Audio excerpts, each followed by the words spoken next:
Thank you very much for the invitation. I am delighted to be here with you today and to be able to give you some insights into the Swedish forest policies and what we're doing with our forests and wood. Let's see. Okay, so Sweden, just a brief overview. As you can see on the map,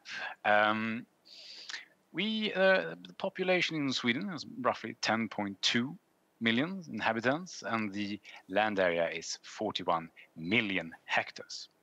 And as you can see on the map there, we are a heavily forested country. 70% of the land area is covered by forest. So of course, forest is very important to us for many various reasons. Looking into some statistics on the economic side of it, roughly 10% of our total export income comes from the forest sector. And translated, this is about 2% of our gross domestic product.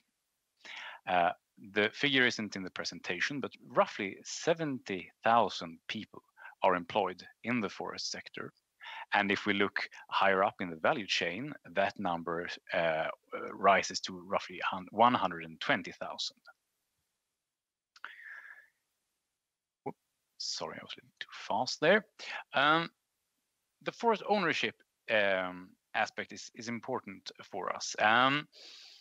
Roughly 51% of our forest is owned by private forest owners. We have around 250,000 estates and 350,000 private forest owners. The current figure is slightly lower than that, but it gives you an approximation. And keep in mind that we are a country of roughly 10 million inhabitants, so we have a lot of private forest owners. The average forest holding is between 45 and 50 hectares. In a European comparison, this is of course fairly large, but I would like to emphasize that we have both much larger, but also of course much smaller forest holdings as well. 17% of our forest is state-owned, 7% is owned by other public entities, and then we have about a quarter, 25%, which is owned by private companies. Sweden is a long country and it is a cold country, at least some years. So to give you an idea, here you have an illustration of the forest product cycle. Regeneration takes place somewhere between 0 and 10 years after the final felling. We have then a phase somewhere between 5 and 20 years where we have pre-commercial thinning. Between 20 and 70 years, we have the thinning operations, and then final felling takes place somewhere between 50 and 130 years after the regeneration. So as you can see, the time span there for the final felling is quite large, and that is of course partly because we have very different climatic conditions in the south compared to the north of Sweden. This is a picture that I can talk for a very long time about. I will not do so because time is limited. But briefly, we fell around 90 million cubic meters of wood every year. And as you can see from that, we get sawn wood, energy, pulp, and paper. Of course, there is a lot of innovation going on, and hopefully I can address you in a couple of years. And then we have many new innovative ways of also making use of our timber. Sweden then as a global actor here, just a small comparison. As you can see, our forest area comprises of slightly less than 1% of the world's forest area. But if you would like to look at the production and export of pulp, paper, and sawn timber products, we make up a fairly large percentage of the world's respective production of these products. So just again to emphasize that the forest and the forest industry is an important economic sector in Sweden. Looking back, a short historic outlook. The first Forestry Act was adopted in the Swedish Parliament back in 1903, so over 100 years ago. We, as many other European countries, had lived through the 19th century with a heavy industrialization, with deforestation, exploitation, and degradation of forests as a result. The Forestry Act of 1903 introduced a mandatory regeneration requirement. Another important year in the policy development in Sweden is 1979. The Forestry Act of that year focused on improved production. It was a peak of detailed regulation on forestry activities. But this was also a time of growing environmental concerns that was also taken up. And then the Forest Policy Act of 1994.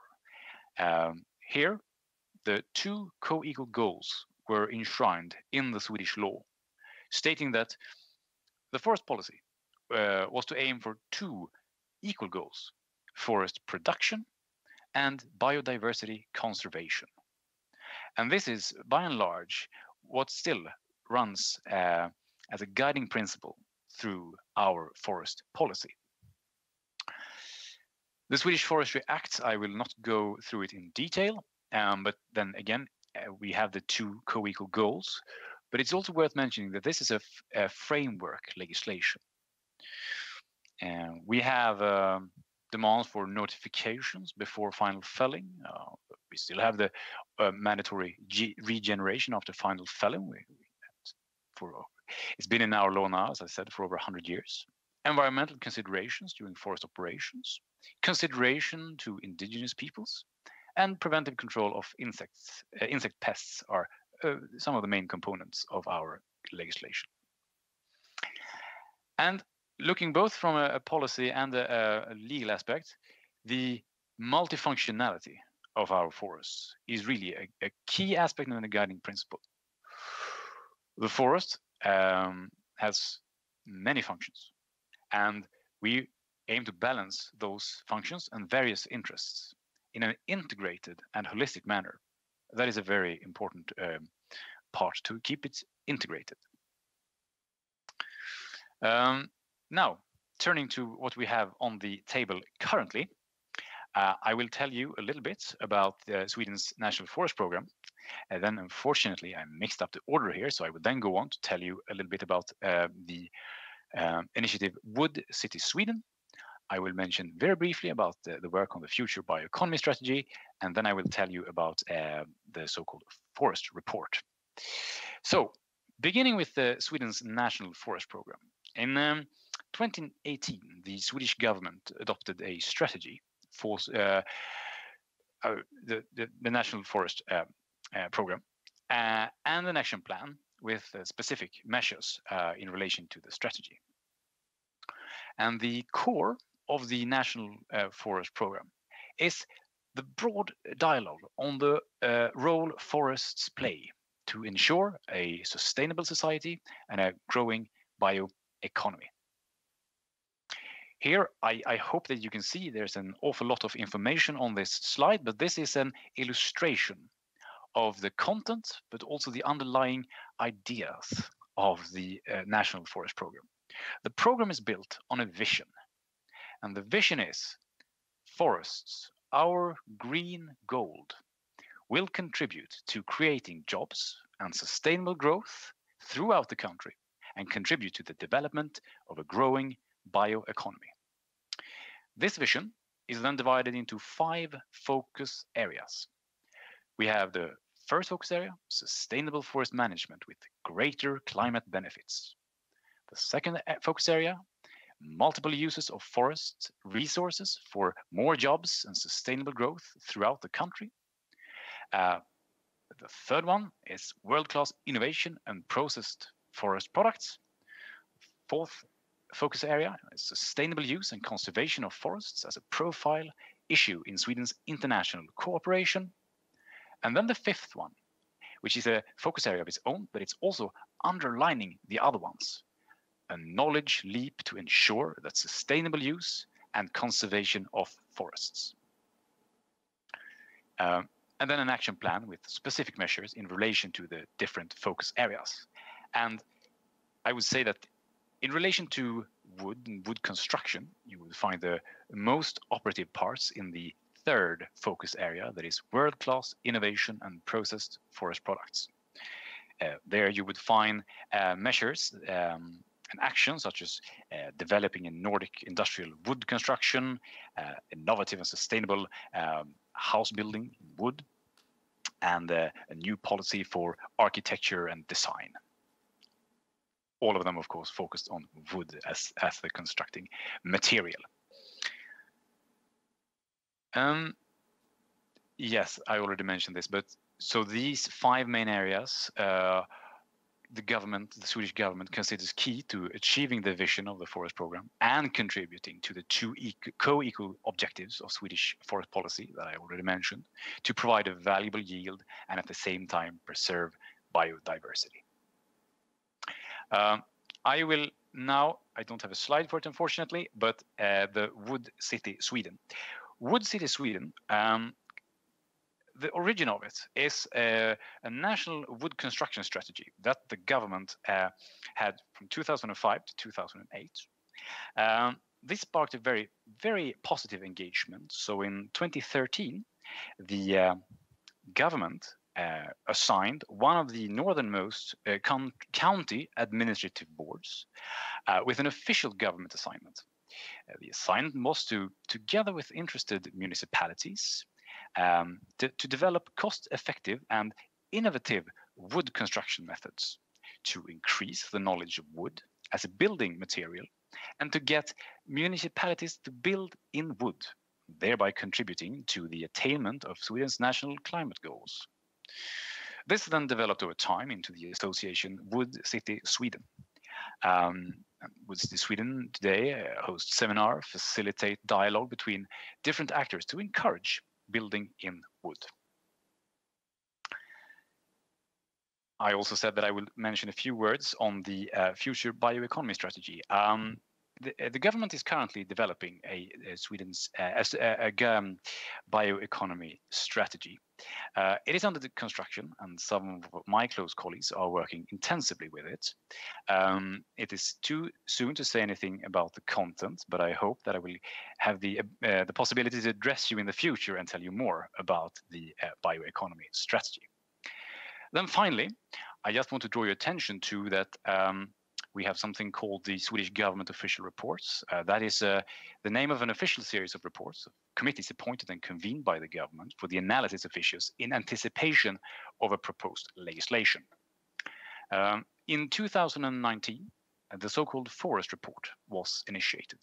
And the purpose of this report was to investigate the possibilities for and propose measures to strengthen ownership rights, new flexible models for protection and compensation in case of protection of forest land, and how international commitments on biodiversity can be combined with a growing circular bioeconomy.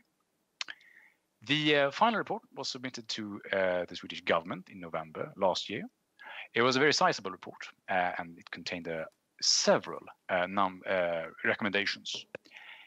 The report has now been submitted for comments, and we received a lot of answers, which we're also now analyzing. So that was a brief illustration of what's going on in Sweden. I believe that my time is up. I thank you very much for your attention, and I now look forward to taking your questions. Thank you very much. Yeah, thank you very much. Also, Mr. Andersson, I have a question. There are, like in Germany, different players, politics, economy, and also science. How do you handle this in Sweden? Thank you very much. That's a very relevant question. And I would say that was really one of the underlying ideas of when we developed the National Forest Program, to open a forum, a platform for dialogue, because the dialogue is needed. Really, we have a debate in society today on forest and forestry, which is quite strong, and there was definitely a need for such a platform. And by creating the forest program, both in the development but also now in the implementation, the idea is to bring actors together and to foster that dialogue. So hopefully, and that's the idea, that the forest program should and will be that platform. Mm-hmm. And if you say dialogue, how do you deal with the need for wood and, on the other hand, critical voices? That is another very good question. And I think, I mean, there is really only one way, and that is to encourage this debate. It's really one of the major political discussions in relation to forestry in Sweden, forests this day. So I know that from the government side, we are really listening into all the interests, and of course, in the policy developed, really always aiming for the balance. The balance between those two aspects are really key, and that's a constant balancing act, I'd say. Okay, I have another concrete question. Are all forests in Sweden FSC certified? Not all, but a large percentage. I don't have the exact number now, but I would say that it depends a little bit on how you count, and if you add both the big certification schemes, and it also depends on which forest land you look at. But it's over 60%, but I don't have the exact number. Mm-hmm. Okay, last question. The EU Green Deal, or the new European Bauhaus, or the EU Renovation Wave. So what do you think about this? The European Green Deal is an enormous project, and there are so many things that could be said about it, and both possibilities and challenges from a forestry point of view. And but let me put it this way: I was very happy when I heard about the European Bauhaus and the idea. So I really hope that the Commission will take further steps and to communicate more on this and to develop this idea. We are very much looking forward to see what that will be about. Okay, thank you so far, Mr. Andersson. We see in a few minutes for the big discussion.